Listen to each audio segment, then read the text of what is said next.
TV. As the showers continue to come down in some parts of Kampala, we continue to have our dialogues here on Friday's edition of Morning at NTV. Priscilla Regina is my name, and the question is, where is the money coming from to artists? We are seeing some living large, and some have lived beyond large. There's an artist before he became a very important person. He had boats, he had a fleet of boats, and he could afford very interesting travels with his entire family. A couple of them fall within that category, but on the downside, there are those that are also struggling. So the big question is, where is the money at, and how can artists actually tap into this money? Andrew Kagwa joins me for this discussion to enlighten us, since he's ever on ground. Good morning to you, Andrew. Good morning. And you're most welcome. Thank you. Like it's a very cold Friday. Very true. Very, very true. Yeah. Yeah, if both of us had options, surely we would be in our beds. Yeah, true. But you gotta grind it out. Yeah. Yes. So let's talk about artists. Since September, I think around September last year to date, there's been concert after concert after concert after concert. For some odd reason, post-COVID-19, there was status elevation of so many artists. Like suddenly, they were big and pomp and flashy with the cars that they're driving and the houses that they stay in, whether built by self or renting, and where they were renting these houses for accommodation. And so the big question for us today is, where's the money in this industry that the rest of us can tap into? No, okay, you see, the art industry is one that keeps giving, and it can not get saturated. Like, you can't be there and you wake up and you're thinking, we have too many artists, people should stop singing. No, that's because true. Someone loves slow music, the other one loves ballads, like everyone loves different things. So it keeps giving. But when you look at COVID brought out a lot of digitalization. If, like, most of the times when you're talking about 2019, you'll even be shocked. Like 2019 and 2022 look a very, very big distance apart when it comes to the way we were dealing with music. Like, just to imagine that in 2019, at the beginning of 2019, Tidal wasn't in Uganda. Like, not at all. And if you had it, it was illegal on your phone. Yeah, it was illegal on your phone. You had to use a UK person's account, yes. Spotify wasn't here. Apple Music, like, you look at all these things that have just happened just within that very short time. When you look at the YouTube channels we had in 2019 to the ones we have right now, true. Like, there is a very, very big influx. I have just seen Katolu Wama now has his own YouTube channel. Yes. Like, oh, okay, you've caught up with the fire. Yeah, so like, a lot changed in that very short time. So some of the artists were very lucky to pick on that. I know many of them tapped into influencing for brands. Some became brand ambassadors. Like, I do not know an artist who is endorsing as many brands as Spice Diana is doing right now. She's probably that artist with the biggest number of endorsements. And then, of course, some getting on the big deals. Say you're doing a song and it's going to be used in a commercial, in a campaign somewhere. But much of it has not been through performing. In fact, if you're an artist that's going to depend on performing, you're going to be very broke. You're still in the 1900s. Okay, all right. But you know that there's different variations in arts. You do have the visual arts, you do have the music that we're talking about. We do have film, we cannot forget theater. There's also spoken art. So with all these variations in art, which one is more lucrative right now? Not even right now. Like, always, music. Okay, in other markets, film is very lucrative because it's a big budget. People come down and watch films in big numbers. The difference is that when its phase is done, like, it makes all its money in a lump sum. Like, it's very hard right now for, say, Avengers, the very first Avengers, to make the studio that made it, say, even $1 million. It's so hard because either the people that are buying it to have it on their platforms have decreased, even the people that are demanding for it have decreased. Yeah, but even those are still smart in their thinking. Over the Valentine's period, I saw cinemas within Kampala actually doing the 25th anniversary for Titanic. For Titanic. Which means that they brought it out back, just riding on the season to be able to make that money again. I highly doubt that Titanic that was brought back for Valentine's even made $100,000.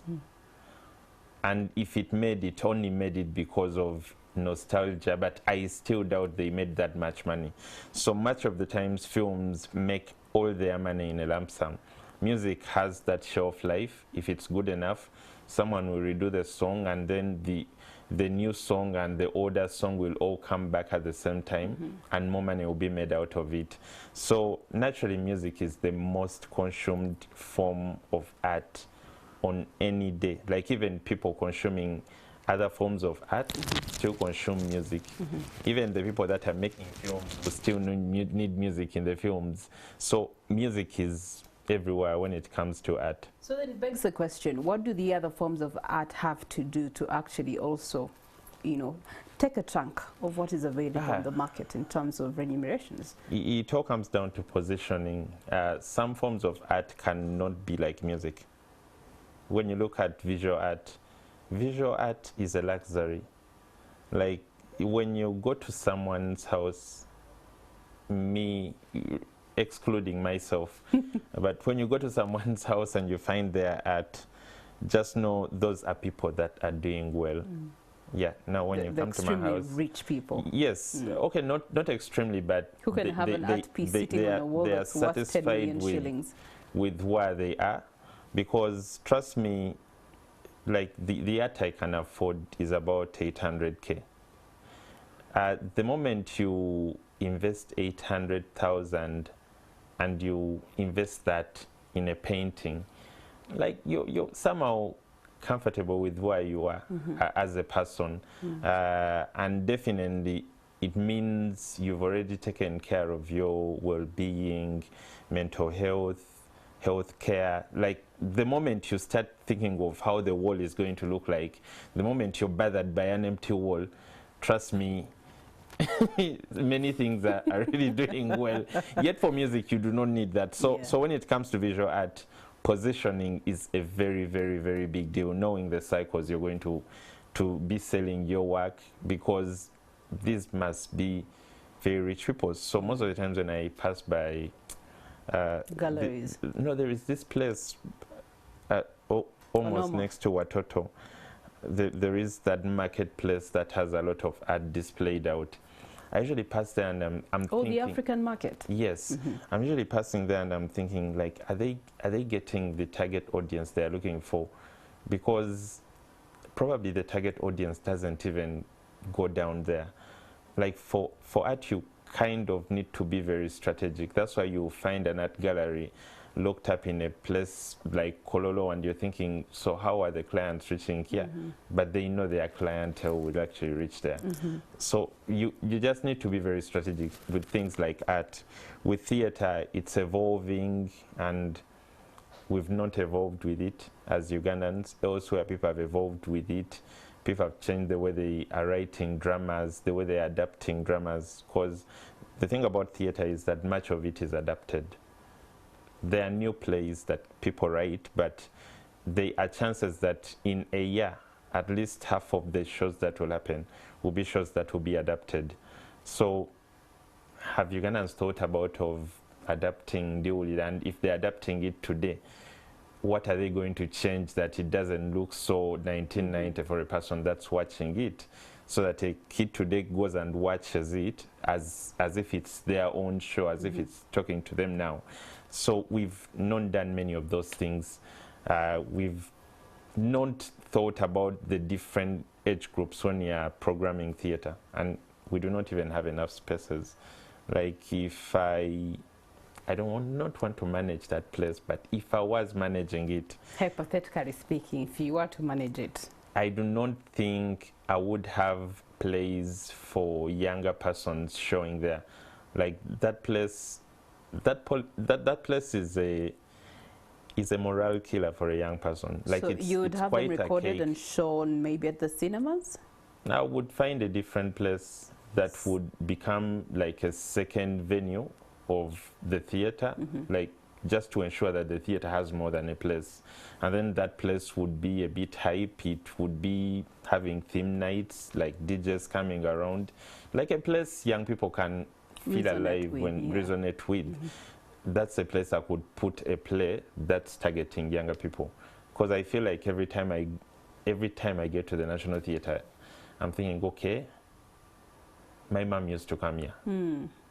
Like, it's still the same structure. Yeah, still the same structure. Same things that they are doing repeatedly. Yeah. Okay, that's for theatre. Then what about film? Film. I'm very passionate about film, but and most of the times I've had people say film is making it, because the past 2 years. Okay, let me ask you. You have been on set. If we were to do a feature film, how much would an actor earn? A main actor. The main actor. Okay, I would be very political and say it goes down to what they put in their contract. Most of it's different with markets. With Nairobi, we're looking at Uganda. Yes. Okay. All right. With Nairobi, it's per hour. With per hour that you are on set. Yes. Okay. With Uganda, actually per hour you on set working, because you might choose to come around and you're just chilling around. But if you're working, like they've given you the lines, you're sitting, they're making you up, basically you're working, it's per hour. And then in Uganda, there are some that will tell you it's per hour, there are some that will tell you it's per day. Most of them are per day.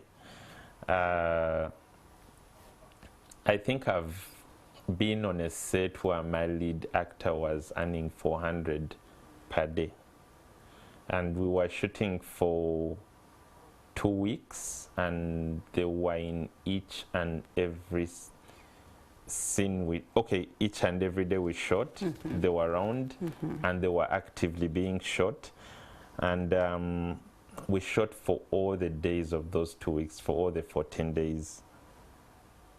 So if you could get like 14 days times 5.6 million that they made in 2 weeks. Yes. Okay. Yeah, so I know there are some that work for less than that, and there are those that work for more than that. So that's what someone gets. But then, of course, as a producer, you're looking at, will I make this money back? Now that's where our challenge is. That's the game changer. That's the game changer. And it's what informs the decisions they make before the film is released. Yes. I think what we're having right now as a film industry is, one, we have one buyer. There's only one person that's buying. And you're referring to the TVs? To the TV. Like, they're buying everything. They're buying television dramas, and they're buying films, because they also show films. So there is only one buyer. The dangers with that is that the entire industry cannot be working for the same person. One, the dangers of that person dictating the prices, dictating the content, and people starting to produce because they want please and keep the money coming to their accounts. To keep the money coming. So there is a danger in that. So what we've not developed at the moment is we've not developed a cinema culture, and you cannot develop a film industry if you do not have a cinema culture. I think we're trying to, or at least I see it every time before the film awards come through. They showcase some films in cinema, but thereafter they die out. Because it's an award season, but we need a recurring cinema culture. We need to have our films running Will that take an arm of policy or a law for that to be implemented? Because when it comes to free will, first of all, the buyers at the cinema, are they willing to buy the films constantly? No, that's And then in terms of consumption, they have to look at how will our money come back to us. Then you also look at those that are meant to be consuming these films. Will they be interested in Ugandan films? Like, I used to think they could force them, but you can't actually force them. Yeah, the people that go to Acacia know what they want. Promoted a film and it was in cinema for a week. And after that, I was very afraid of promoting another film. How many people turned up? Actually, we did very well. There was a day, I think it was a Wednesday, we were beating Woman King hands down because it was in the cinema at the same time. But you see, the thing is that that film was very good. Like, Kafako was a brilliant film. So I kept thinking, what if I get a weaker film? How do I get people to see it? To fill up the and then, of course, many of the people that came, because either talked to them or other people talked to them. It had a lot of Gambano Goose is my friend, I have to support my friend. It wasn't entirely that actually, I, as it came from love an action movie, and there's this action movie in the cinema. The first 2 days, free will. The first 2 days had a lot of friends and friends of friends. But after that, there were very many people that were seeing film for the first time, people that told other people about it, which is the reason why, by the way, we wanted the film to stay in cinema for a little longer. Because when a film is in cinema for 1 day, which is the premiere, like, even if people go around talking about it, the other people that didn't see it can't come and see it because it's out of cinema. But if it's there for long, everyone that comes out and writes a tweet, a post, like, other people will be like, maybe this film is good, I need to go and watch it. Like, we had people that had never stepped in cinema to see a Ugandan film, seeing this film. But you see, after that, I was like, because all these people would keep coming back to me, like, by the way, I saw a tweet where you're tagged and you were talking about this film, it was nice. So I was thinking, now if I recommend another film and it's not good, and then they come back and they're like, Andrew, that film you recommended again was bad. Now you see, that could actually kill their morale of coming back to a cinema for like another 3 more months. So I think what we need to do at the moment is we need to revise the entire way we are selling our films. One, do we need to showcase them to a large mass of people in a cinema form? Yes. Do we need the cinema as it exists in Uganda? I don't think we do. I think we need to find our way of creating movable cinemas, creating maybe? Either movable cinemas or getting to the very last person, because the person that's interested in Ugandan films or Ugandan dramas, the person that probably Power Magic Loco was created for on Multi-Choice or Makula was created for on Star Times, is a person who I could say in Uganda, teye londa londa. Like, they just want to see a story they relate to. And probably that story might not be good enough for a grand cinema the way we know it, but it can be good enough if you put it in a hall, and that hall is in Kasubi, and probably people will fill up that hall for a week. Okay. Let's talk about the morality side of this conversation. So many of the artists that we have on the scene right now in any of these facets may not actually have studied to the highest or most agreeable level of education, which would be a degree. Some of them left school to go and pursue their quote-unquote passions, and they're doing very well in them. However, the stigma still remains in our communities with our elders and parents that the arts is really just something, it's a pastime, it's a passerby thing. It cannot be the forefront of someone's livelihood, especially in terms of earning and, you know, keeping them alive. So how do we change that mindset for the so many young people out there that have talent, but their parents are holding on to supporting that talent because for them, in their mindset, that's nothing? Unfortunately, it's only artists that can change that. One, like, I'll give you an example of mine. Like, when I joined media, because my mom wanted me to become a lawyer. So when I joined media, she kept asking me, so when are you getting a real job? Because what's a real job? Because with media, like yeah, I'm a writer, so thinking like you're just writing things and you're getting paid. Like, it doesn't really look real. Like, and then at times, like, you will go work till 1 and then you come home, sleep up to midday. You don't have to dress up and smart. Then, and according to her, yeah, the dress code also speaks. you wake up working. and wear your jeans and you're like, yeah, I'm heading to office. At times you're wearing shorts and like, office? Like, which kind of office? Colonization of the highest order. So she would ask me, so when are you getting your job? Or when are you going back and actually study law? And so I remember the very first time now she started changing is when I got nominated for my very first award. That started changing a bit. Now it was, okay, these things are serious. And then I started traveling, like traveled a lot. Just traveled a lot. So now the language started changing. I think the only way artists can change the narrative is by being successful. The unfortunate thing is that today many parents can give you 20 or even more than 20 artists that are not successful. They can give you a very long list of successful artists whose money and everything around their money was from things that are not art related.